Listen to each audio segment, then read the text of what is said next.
어떤 생명이 느끼는 희노애락이나 어떤 감정적인 파동, 이런 파동이 에너지라는 거죠. 자, 그러면 여기에서 우리는 한 가지 추리를 할 수 있습니다. 그럼 에너지 바디는 어떻게 만들어질까? 그래서 이제 첫 번째 챕터에 들어가서 여러분들한테 에너지 바디란 무엇인가에 대한 이야기를 먼저 해드릴게요. 여러분들이 이렇게 만질 수 있는 육체를 가지고 있잖아요. 이 육체 말고도 하나의 몸이 더 있어요. 바로 에너지로 만들어진 몸이 하나 더 여기에 겹쳐져 있습니다. 이쪽에 있는 것도 아니고 저쪽에 있는 것도 아니고 그대로 겹쳐져 있어요. 그래서 이 겹쳐져 있는 에너지 바디는 한마디로 에너지로 이루어져 있는 여러분들의 또 다른 몸이라고 생각을 하셔야 됩니다. 그래서 이 에너지 바디는 어떻게 형성이 되냐면요. 제가 에너지 기초이론 특강에서 예전에 영훈학교 초창기 수업에서 에너지가 뭔지에 대해서 알려드렸을 거예요. 간략하게 말씀드리면 에너지는 한 생명이 살아가면서 느끼는 모든 희노애락, 즉 감정을 특정한 파동으로서 인식하는 걸 말하는 겁니다. 그래서 이 모든 만물에는 다 에너지가 깃들어 있고 모든 이 세포나 이런 것들을 살펴보고 안에 확대를 하면 그 안에 있는 것들은 다 에너지예요. 이 세포막 안에 있는 것들이 다 에너지이기 때문에 결국에는 우리가 만지는 액체, 고체, 사람의 몸, 식물, 동물, 뭐 돌멩이 이 모든 것들도 확대를 계속 하다 보면 안에 깃든 거는 다 에너지라는 거죠. 가장 작은 단위가 에너지라는 거예요. 과학적으로도 증명이 된 부분이 있으니까 관심이 있으신 분들은 알아서 찾아보시고요. 그래서 이 모든 만물은 이 안에 본질을 들여다보면 에너지인데 이 에너지들의 성질을 보아하니 어떤 생명이 느끼는 희노애락이나 어떤 감정적인 파동, 이런 파동이 에너지라는 거죠. 자, 그러면 여기에서 우리는 한 가지 추리를 할 수 있습니다. 그럼 에너지 바디는 어떻게 만들어질까? 네, 맞습니다. 바로 감정으로 만들어집니다. 소름. 감정으로 만들어집니다. 자, 그러면 한 생명이 막 태어났을 때 에너지 바디가 어떨까요? 완전히 깨끗할까요? 아닙니다. 절대 아닙니다. 왜냐하면 여러분들이 엄마 뱃속에서 태어났을 때 엄마의 몸에 머물면서 엄마의 에너지를 계속해서 느끼고 흡수하고 있었기 때문에 이미 갓 태어난 아기는 에너지가 100%로 깨끗한 상태가 아닙니다. 그리고 아이가 엄마 뱃속에 있으면서 엄마의 에너지만 영향받을까요? 한 사람은요, 외부 어떤 공간이나 타인이나 여러 가지 사건 사고에 의해서 여러 가지 일상적인 에피소드나 여러 가지 환경에 의해서 어떤 에너지적인 영향을 받습니다. 여러분들이 수술실에 들어가면 괜히 소름이 끼치고 무섭고, 귀신의 집에 들어가면 또 무섭고, 여러분들이 또 화려하게 핀 꽃밭에서 봄 소풍을 갈 때는 마음이 말랑말랑해지고 부드럽고 따뜻해지는 것처럼 여러분들은 외부의 어떤 현상이나 외부의 어떤 개체들, 사람들, 식물들, 풍경들에 의해서도 영향을 받는데요. 바로 여러분들의 모체였던 여러분들 엄마가 여러분들을 임신했을 때 외부의 영향을 받고 또 본인이 안에서 곱씹으면서 만들어내는 에너지가 있어요. 그렇기 때문에 이 에너지 바디라는 것은 인간이 태어나기 전부터 형성이 되어 있고 그것들이 차츰 만들어지면서 태어나게 되고 태어났을 때도 깨끗한 상태가 아니지만 할머니 할아버지보다는 에너지가 덜 쌓였어. 그쵸? 감정을 아직 덜 느꼈잖아. 1살짜리가 아무리 풍파를 많이 겪어도요, 나이가 90살 먹은 노인보다는 그 누적된 에너지 총량이 적을 수밖에 없어요. 자, 그래서 이 갓난아기가 태어났을 때가 그나마 살면서 에너지가 가장 덜 누적이 된 상태인데 그마저도 본인의 엄마가 살아온 환경과 본인의 엄마가 느끼고 만들어내는 감정의 영향을 받은 채로 태어난다는 거죠.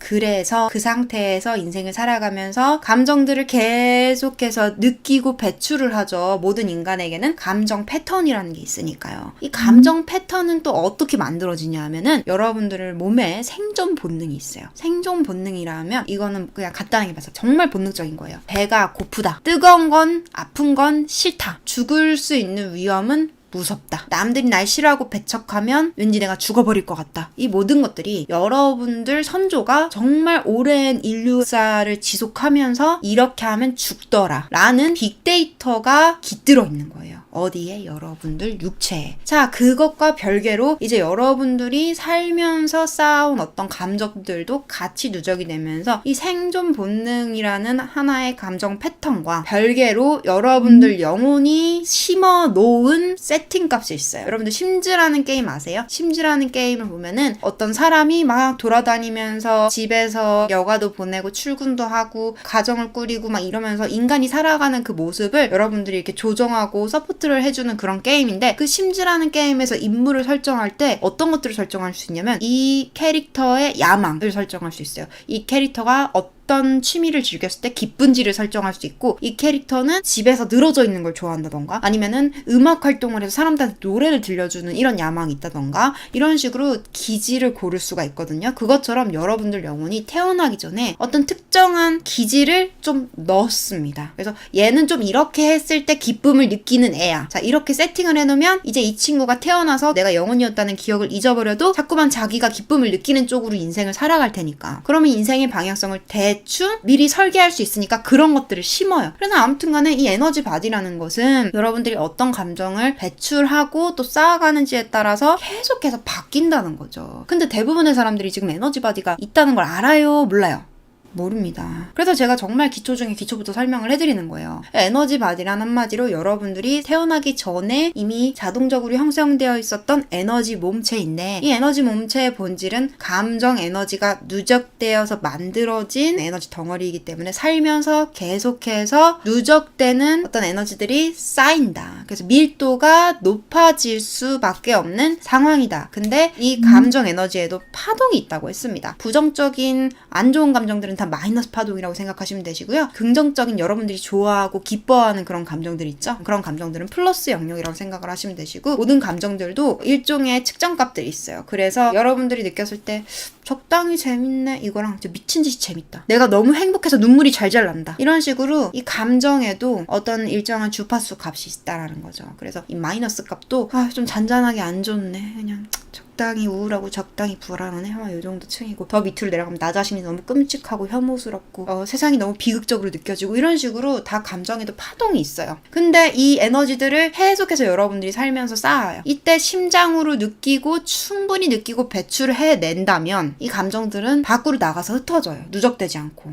근데 여러분들이 감정을 인정하지 않고 감정을 받아들이지 않고 감정을 머리로 판단하고 느끼지 않으려고 애쓰는 이런 부자연스러운 세상의 감정에 대한 지식 때문에 마이너한 감정들을 쌓아놓기 시작합니다. 그래서 이 에너지 바디라는 게 시간이 갈수록, 나이가 먹을수록 더 많은 부정적인 에너지로 축적이 되고, 그리고 이 에너지 바디가 점점 더 무거워지고 더 많은 탁기들로 인해서 여러 가지 부작용이 생기는 현상을 볼 수가 있습니다. 그래서 에너지 바디는 감정 에너지가 많이 누적되어서 살아가면서 여러분들이 자기도 모르게 누적시키는 나의 에너지 몸체라고 생각을 하시면 되시고요. 그래서 이제 여러분들이 감정에 대해서 잘못 알고 계시고 이 세상의 감정에 대한 올바른 인식을 아직 교육하지 못하고 있는 실정이다 보니까 모든 사람들이 살면서 에너지 바디의 부정적인 감정들을 자기도 모르게 계속 쌓고 있는 거예요. 지금 현 시대에 대한민국을 기준으로 사람들이 감정에 대한 인지가 어느 정도 되어 있냐면요, 다 다르겠지만 평균적으로 사람들이 상식이라고 생각하는 감정은 약간 이런 느낌입니다. 내가 구태여 피곤하게 부정적인 생각을 해서 부정적인 감정을 만들어내지만 않는다면 감정은 얼마든지 조절할 수 있는 것이다. 근데 자꾸만 밖에서 나쁜 사람들이 나타나고 나쁜 가정환경이 있어서 감정적인 어떤 스트레스를 받아버리면 내가 제어할 수 없고 어려운 게 감정이고, 감정이란 내가 긍정적으로 생각하고 충분히 쉬고 회복하면 괜찮아질 수 있는 것이다. 남들한테 털어놓고 좋은 사람들을 만나고 사랑하려고 노력하면, 즉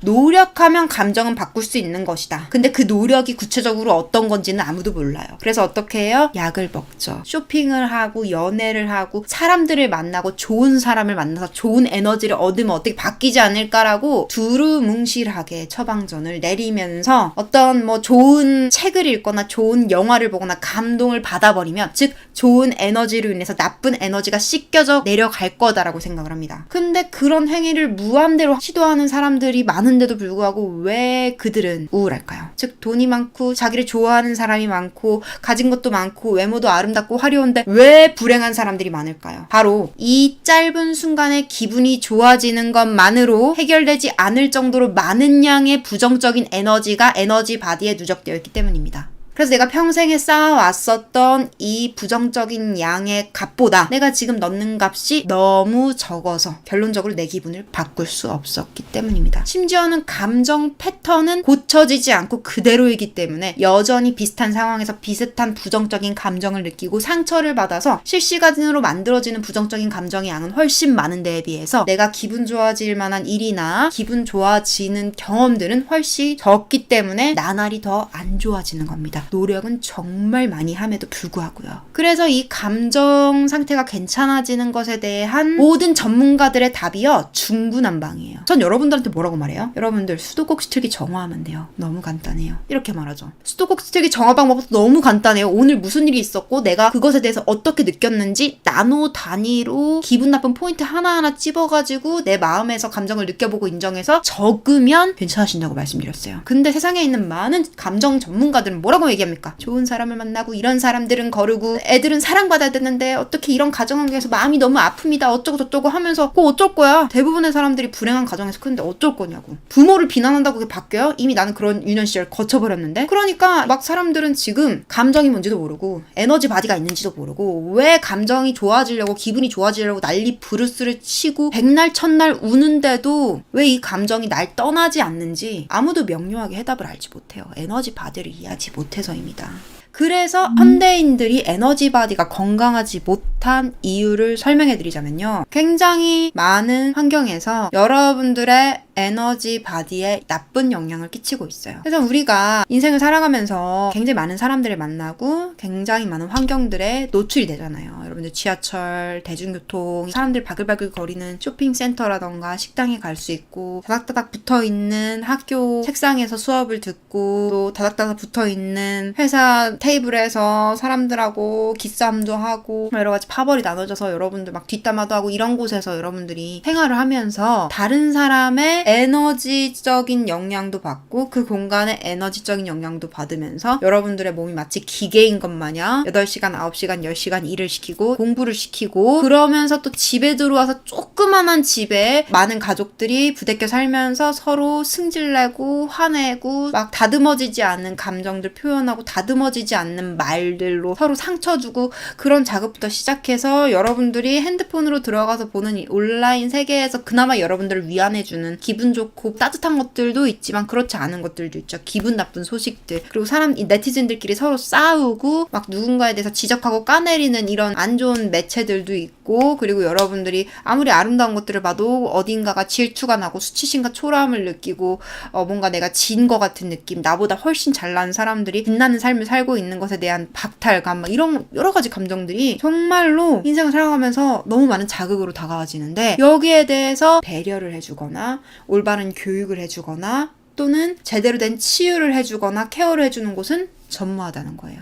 자, 그러면 에너지 바디는 어떨까? 계속 두들겨 맞는 거예요. 계속 자극을 받는 거예요. 근데 안에 쌓이는 것들은 어때요? 타키. 그리고 안에서 센터들은 이미 타키로 가득 차 있어서 이제 모든 상황을 보고도 나쁜 감정을 만들어내는 패턴이 되어버렸네. 그래서 이제는 외부에서 자꾸만 좋은 것만 넣어줘야지 얘가 그나마 잠깐 숨통이 트이네. 그래서 어떻게 해요? 자꾸만 쾌락에 빠지는 거야. 물론 쾌락적인 게 오락적인 의미에서 즐거운 것도 있겠지만은 그게 없으면 내 상태가 너무 안 좋은 거예요. 근데 아직 감정이 뭔지도 모르고 에너지 바디가 뭔지도 모르고 우리가 감정을 외면하고 부정하고 살았을 때 우리의 에너지 바디에 어떤 충돌과 문제가 일어나는지 모르는 사람들로 가득한 곳인지라 지금 기본적인 에너지 보호나 에너지 케어나 에너지 자생력을 키울 수가 없는 방치된 사회라는 거죠. 그러니까 인권이 없는 것처럼 에너지적인 속성에 대한 이해가 전혀 없는 사회인 거예요. 그런 곳에서 여러분들이 살아가고 있습니다. 그래서 여러분들이 감정 정화를 계속해서 제 가이드라인에 따라서 하다 보면요. 난 오늘 아무것도 안 했어. 긍정적이어지려고 난리부르스 치지 않았어? 근데 오늘 기분이 너무 좋아.